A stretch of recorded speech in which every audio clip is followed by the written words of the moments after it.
그러나 그날과 그때는 아무도 모르나니 하늘에 있는 천사들도 아들도 모르고 아버지만 아시느니라. 주의하라, 깨어있으라. 그때가 언제인지 알지 못함이니라. 가령 사람이 집을 떠나 타국으로 갈 때에 그 종들에게 고난을 주어 각각 사물을 맡기며 문지기에게 깨어있으라 명함과 같으니, 그러므로 깨어있으라. 집주인이 언제 올는지, 혹 저물 때일는지, 밤쯤 일는지, 닭 울 때인지, 새벽 일는지 너희가 알지 못함이라. 그가 호련히 와서 너희의 자는 것을 보지 않도록 하라. 깨어있으라. 내가 너희에게 하는 이 말이 모든 사람에게 하는 말이니라 하시니라. 아멘. 찬양할 때 어떤 때 성령께서 강하게 임재하시는 것을 느낍니다. 그럴 때에 사람의 어떤 그 형식을 떠나서 주님께서 이때 이렇게 임재하실 때에 은혜를 부어주시기 때문에 주님 앞에 그 은혜를 붙들어야 하는 것입니다. 주일 오전 예배 때 성령께서 특별히 이렇게 그 찬양할 때 또 이렇게 오전 예배에는 성령께서 그 역사가 강합니다.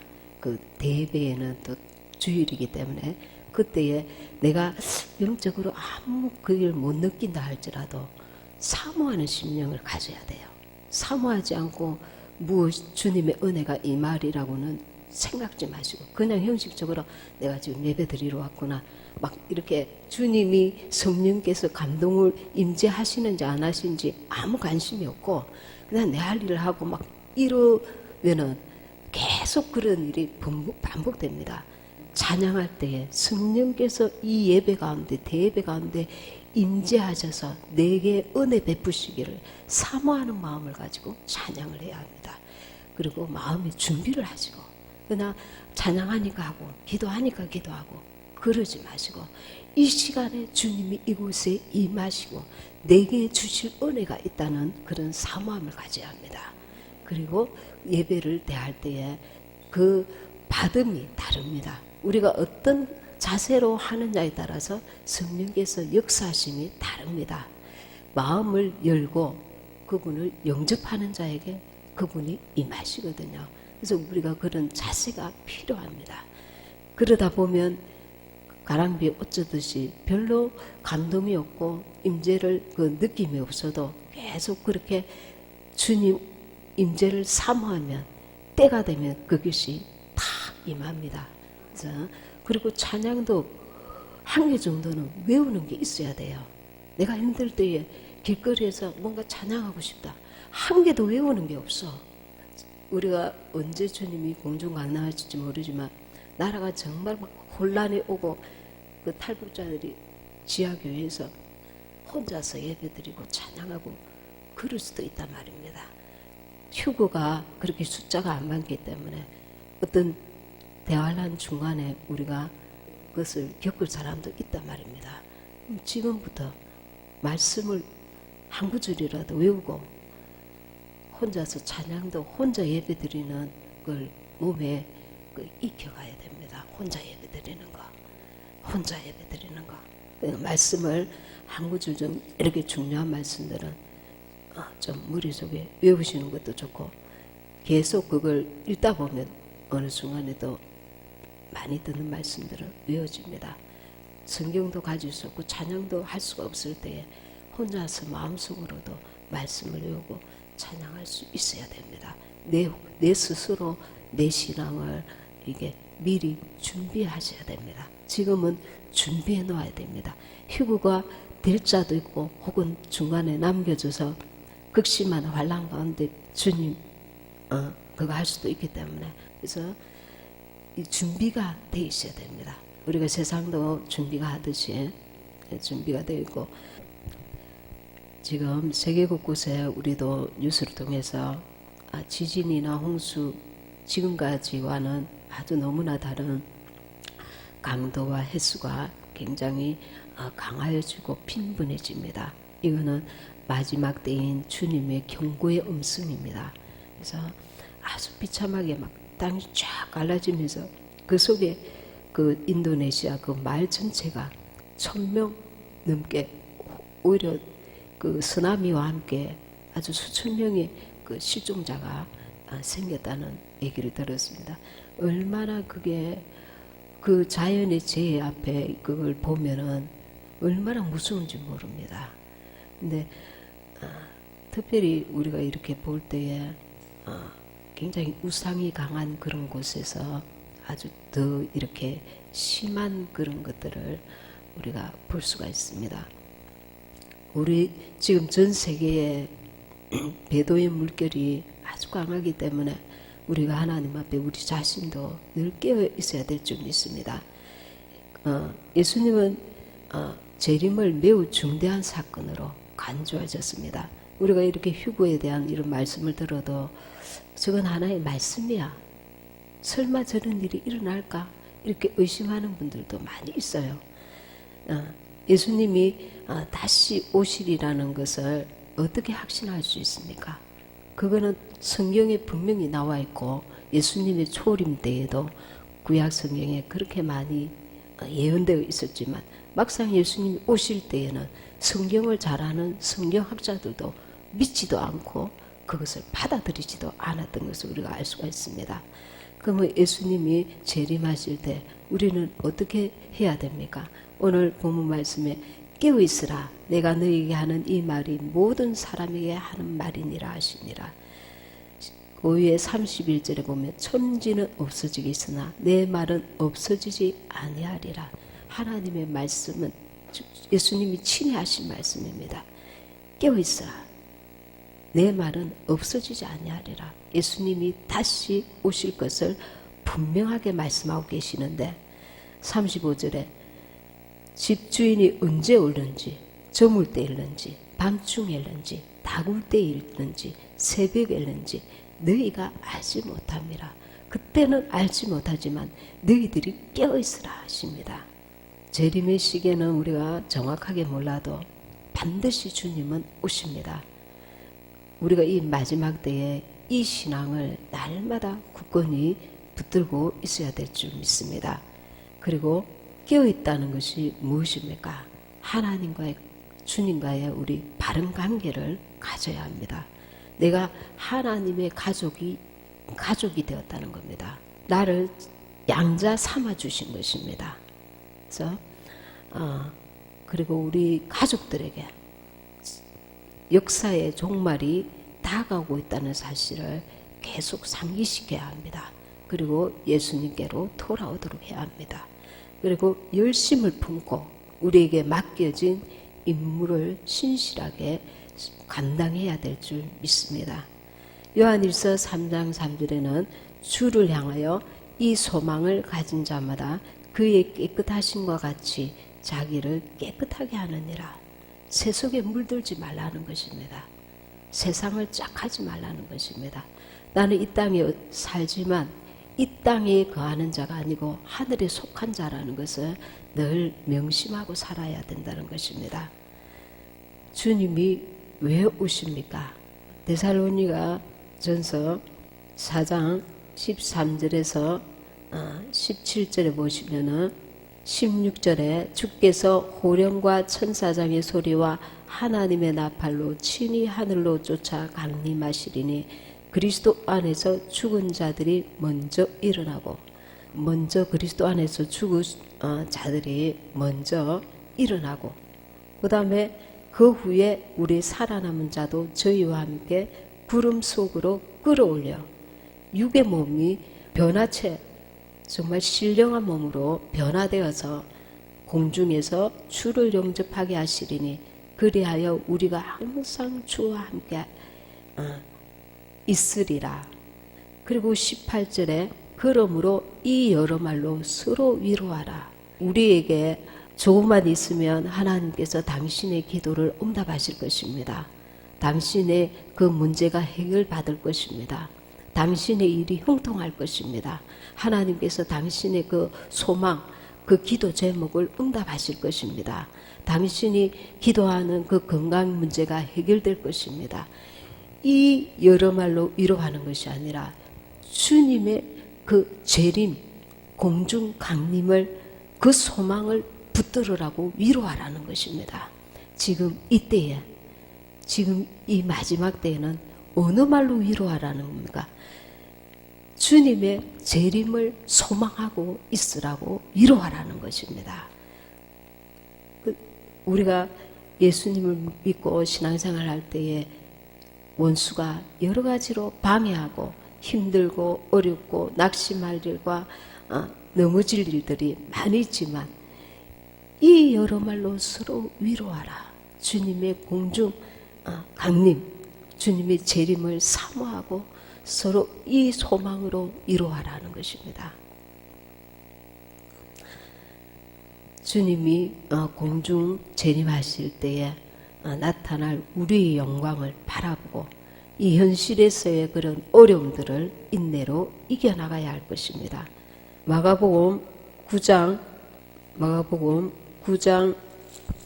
2절에 보면 엿새 후에 예수께서 베드로와 야고보와 요한을 들이시고 따로 높은 산에 올라가셨더니 저희 앞에서 변형되사 그 옷이 광채가 나며 세상에서 빨래하는 자가 그렇게 희게할 수 없을 만큼 심히 희어졌더라.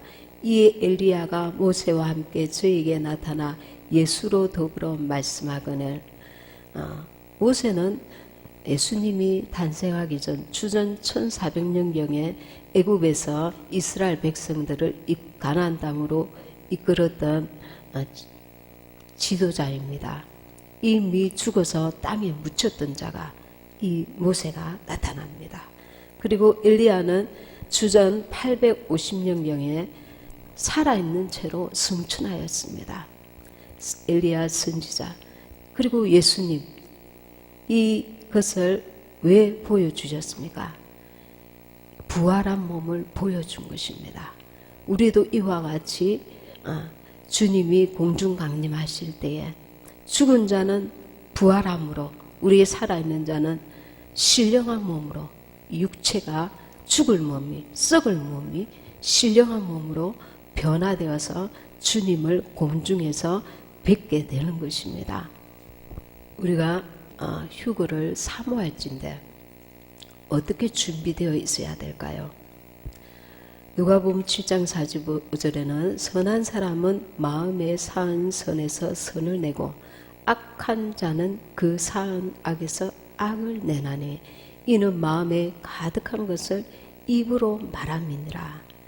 우리가 주님을 따를 때에 우리의 눈이, 우리의 입이, 우리의 마음이 정결하게 관리가 되어 있어야 됩니다.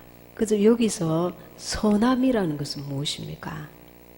이것은 좋은 씨, 좋은 열매, 좋은 나무, 좋은 물고기.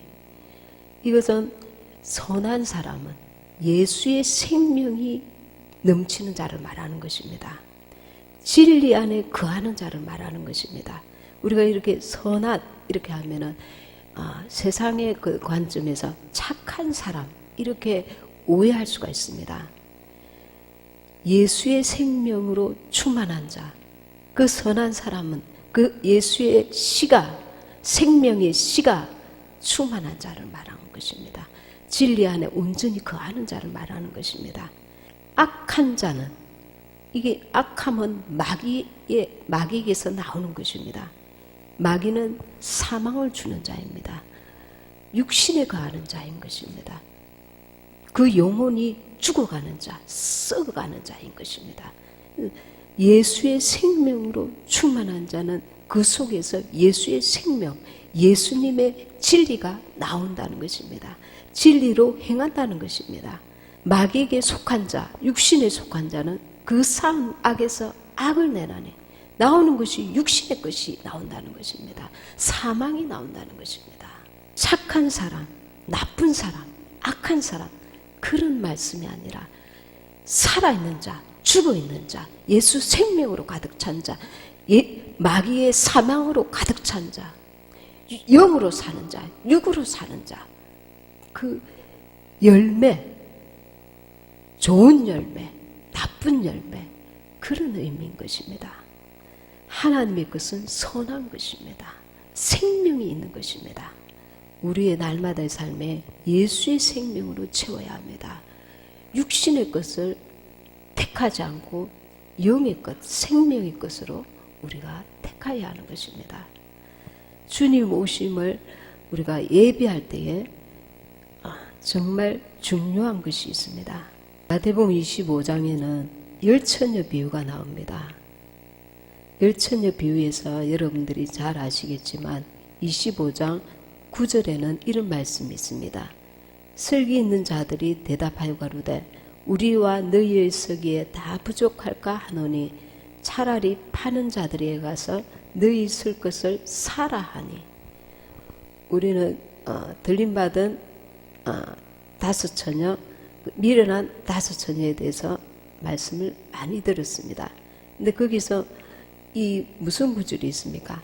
너희 쓸 것을 사라, 사라 합니다. 사라는 것은 대가를 지불하라는 것입니다. 이 지혜로운 다섯 처녀는 깨어있는 동안 깨어있기 위해서 기름을 채우기 위해서 대가를 지불한 것입니다. 대가를. 슬기 있는 자들이 대답하여 가로되 우리와 너희의 쓰기에 다 부족할까 하노니 차라리 파는 자들에게 가서 너희 쓸 것을 사라. 사라는 것입니다. 너희 쓸 것을 구하라 하지 않고 돈을 주고 사라 합니다. 우리는 이 사는 대가를 지불해야 하는 것입니다. 마지막 때에 우리가 기름을 넉넉하게 준비하기 위해서 사는 대가를 지불해야 하는 것입니다. 어떤 대가를 지불해야 할까요? 요한복음 21장 17절에 세 번째 가라사대 요한의 아들 시몬아 너가 나를 사랑하느냐 하시니 주께서 세 번째 너가 나를 사랑하느냐 하시므로 베드로가 근심하여 가로되 주여 모든 것을 아시오매 내가 주를 사랑하는 줄을 주께서 아시나이다. 마지막 때 필요 충분 조건이 있습니다. 우리가 성령 충만하기 위해서 기름을 넉넉하게 준비하기 위한 필요 충분 조건이 무엇입니까? 주님을 사랑하는 것입니다. 내 자신보다, 가족보다, 이 세상의 무엇보다 그 사랑으로 봉사하고 그 사랑으로 인내하고 그 사랑으로 오래 참고 그 사랑으로 순교할 각오까지 가지는 것입니다. 내 생명을 내어놓고 주님을 사는 것입니다. 요한일서 3장 16절에 그가 우리를 위하여 목숨을 버리셨으니 우리가 이로써 사랑을 알고 우리도 형제들을 위하여 목숨을 버리는 것이 마땅하니라.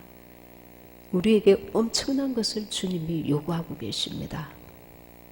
네 목숨을 내놓아라는 것입니다. 나를 사랑하면. 요한일서 4장 11절에 사랑하는 자들아 하나님이 이같이 우리를 사랑하셨은즉 우리도 서로 사랑하는 것이 마땅하도다. 하나님을 사랑하고 또 이웃을 사랑하되 목숨을 내어놓으라고 합니다. 목숨을 내어놓으라고 합니다. 내가 주님을 사랑하는데 기름을 넉넉하게 어떻게 준비할 건가? 날마다 그분을 위해서 죽으라는 것입니다. 육신의 죽음은 물론이요, 내 혼의 죽음, 내 인격 자체를 주님 앞에 다 내려놓아야 합니다. 나의 고집, 나의 판단, 나의 생각, 나의 기준, 나의 판단, 내가 죽어야 예수가 내 안에 사시고 그래야 주님의 일꾼, 주님의 신부가 될 수 있는 조건이 있는데 생명을 다하여 주님을 사랑하는 것입니다. 생명을 다하여 육신의 생명, 혼의 생명, 내 모든 것을 다하여 주님을 사랑하는 것이 그 사랑이 오래 참게 하고 인내하게 하고 모든 성령의 열매들을 미칠 수 있게 하는 것입니다. 이 사랑이 부족하면 내가 기름이 부족하구나 깨달아야 됩니다. 그 기름을 채우기 위해서 대가를 지불해야 합니다. 기도의 대가, 주님 앞에 독대하는 그 대가를 지불하고 주님의 영으로 채워서 내가 주님을 이 세상에 누구보다 무엇보다 내 자신까지도 내려놓고 주님을 사랑해야 합니다. 그 대가를 지불한 자가 기름을 넉넉하게 준비한 자인 것입니다. 지금 당장 나는 내 생명을 주를 위해서 다 내려놓을 수 있을까요? 나의 모든 것들을 주를 위해서 다 내려놓을 수 있을까요? 내 가족보다도 내 자신보다도 무엇보다도 주님을 내가 더 사랑하고 있을까요? 이게 필요 충분 조건입니다. 기름을 넉넉하게 준비한 자의 모습인 것입니다. 사야 합니다. 값을 지불해야 합니다. 성령께서 충만히 나를 이끄시고 인도하실 수 있도록, 그리고 난 후에 순종의 대가를 지불해야 합니다. 회개에 합당한 열매를 맺어야 합니다. 기름을 사라고 합니다. 너희 쓸 것을 사라. 차라리 파는 자들에게 가서 너희 쓸 것을 사라 합니다. 미리 사야 합니다. 미리. 지혜로운 슬기 있는 다섯 처녀처럼 미리 준비해서 사 놓아야 합니다. 그러면 우리는 날마다의 삶에 이런 열매들을 맺힙니다. 빌립보서 4장 8절 보면, 빌립보서 4장 8절 9절 제가 읽겠습니다. 정말로 형제들아, 무엇에든지 참되며 무엇에든지 경건하며 무엇에든지 오르며 무엇에든지 정결하며 무엇에든지 사랑할 만하며 무엇에든지 칭찬할 만하며 무슨 덕이 있든지 무슨 기림이 있든지 이것들을 생각하라. 너희는 내게 배우고 받고 듣고 본 바를 행하라. 그리하면 평강의 하나님이 너희와 함께 계시리라. 평강의 하나님이 언제 역사하십니까? 종말로, 지금의 종말일 때입니다.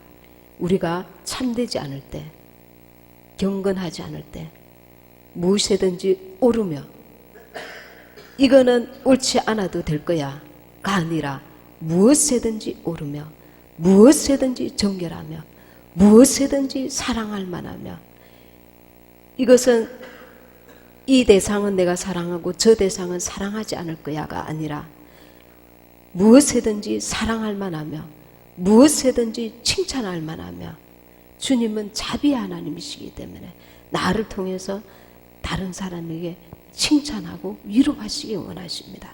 무슨 덕이 있든지 무슨 기름이 있든지 이것들을 생각하라. 우리가 주님 성령의 기름으로 충만할 때, 주의 영으로 충만할 때 우리가 정말로 참되며 경건하며 오르며 정결하며 사랑할 만하며 칭찬할 만하며 덕이 있으며 이렇게 된다는 것입니다. 종말의 때니까. 종말의 때가 아니면 실수하고 넘어지고 또 되풀이하고 시행착오하고 그럴 시간과 여유가 있지만 지금은 종말의 때라는 것입니다. 종말의 때에는 마귀가 우는 사자처럼 두루다니며 삼킬 자를 찾는다 했습니다. 그래서 말 한마디도 생각 하나도 행동 하나도 마치 주님이 나를 통해서 하시듯이 우리가 절제하며 행하여야 하는 것입니다. 원수에게 빌미를 주게 되면 원수가 나를 통해서 계속 악에 악을 더하게 하는 것입니다. 하고 싶은 말이 있어도 참고 인내하고 주님을 사랑하기 때문에 참아내고 인내하고 견뎌내고 오래 참고, 우리가 참지 못하고 입으로 뱉어버릴 때에 주님 앞에서 이 물을 쏟아버리는 것하고 똑같습니다. 마음에 있지만 내가 주님으로 참을 때에 나에게 참 인내의 열매가 맺어져 가고 있는 것입니다. 이 열매가 맺어지려면 탁 깨뜨려 버리고, 맺으려고 하면 입술의 그 열매, 입술의 열매가 얼마나 중요한지 모릅니다. 하나님께서 천지를 입으로 창조하신 것 같이 예수 믿는 우리의 입술을 통하여 주님이 얼마나 많은 일을 하시는지 모릅니다.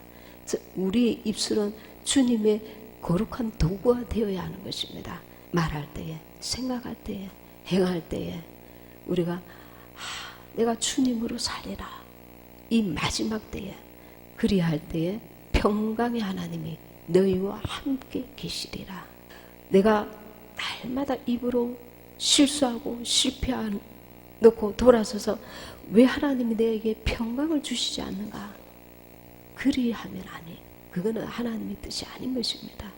주님의 평강이 나를 계속 이끄실 수 있도록 내 입으로 화를 쏟아내고 분노를 쏟아내고 혈기를 쏟아내고 불평을 쏟아내고 원망을 쏟아내고 낙심을 쏟아내고 절망을 쏟아내고 절망할 수밖에 없을 때도 주님이 나와 함께 하신다.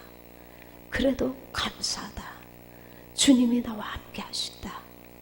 원수가 이런 환경을 통하여 나로 낙심케 하는구나. 영적인 분별력을 가지고 오래 참고 인내하며 내 속에서 그리스도의 형상을 이루기를 사모하고 견뎌내야 됩니다. 인내해야 됩니다.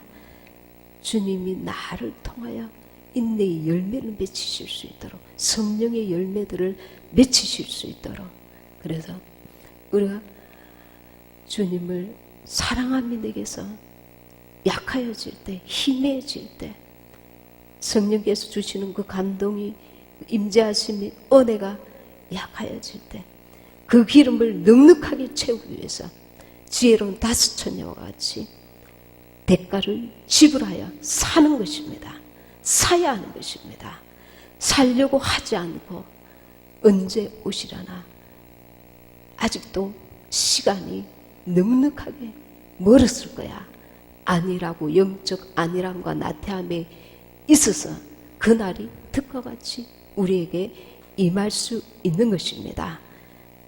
주님은 깨어있으라 하십니다. 그래서 주님 안에 가여서 지혜로운 다섯 처녀와 같이 기름을 넉넉하게 준비하는 우리 모두가 되시기 바랍니다. 말씀 생각하시면서 기도하시겠습니다.